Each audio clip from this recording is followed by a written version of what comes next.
विजय कुंभार sir सध्या आपल्या सोबत आहेत। विजय कुंभार सर, आपण सातत्याने या प्रकरणाचा पाठपुरावा करत होतात। यूपीएससीने एक मोठा निर्णय घेतलेला आहे, आपली प्रतिक्रिया? हा निर्णय चांगला आहे, थोडासा उशीर झाला परंतु आलेला हा निर्णय चांगला आहे। याच्यामुळे असे प्रकार करणाऱ्यांना फक्त आता पूजा खेडकरवर कारवाई झाली इथपर्यंत ठीक आहे, ती पोलीस कारवाई पूजा खेडकरवर होईलही, परंतु त्याहीपेक्षा पूजा खेडकरला या प्रकरणात ज्यांनी मदत केली सगळ्या अर्थानं, म्हणजे खोटं सर्टिफिकेट मिळवून देणं, तिकडे त्या परीक्षेला बसू देणं वगैरे सगळे आहेत, त्या सगळ्यांची एकत्रित चौकशी करून सगळ्यांवर फौजदारी कारवाई झाली पाहिजे, तरच हे प्रकरण लॉजिकल एंडला गेलं असं म्हणता येईल। कारण देशभरामध्ये असे हजारो उदाहरणं आत्ताही आढळत आहेत की कोणी खोटी खोटी सर्टिफिकेट देऊन ते नोकऱ्या मिळवत आहेत। जे जेन्युइन तरुण आहेत, ज्यांना हक्क आहे ज्यांचा, तो त्यांचा हक्क हिरावून घेत आहेत।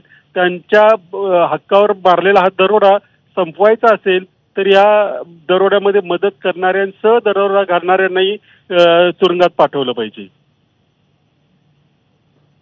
विजय कुंभारजी, आपले आभार। आपण सविस्तर प्रतिक्रिया या संदर्भामध्ये दिली त्याबद्दल। तर पूजा खेडकरला यूपीएससीने दोषी ठरवलेला आहे। यूपीएससी कडून पूजा खेडकरची उमेदवारी रद्द करण्यात आलेली आहे। भविष्यामध्ये यूपीएससीची कुठलीही परीक्षा तिला आता देता येणार नाहीये। एक मोठी बातमी।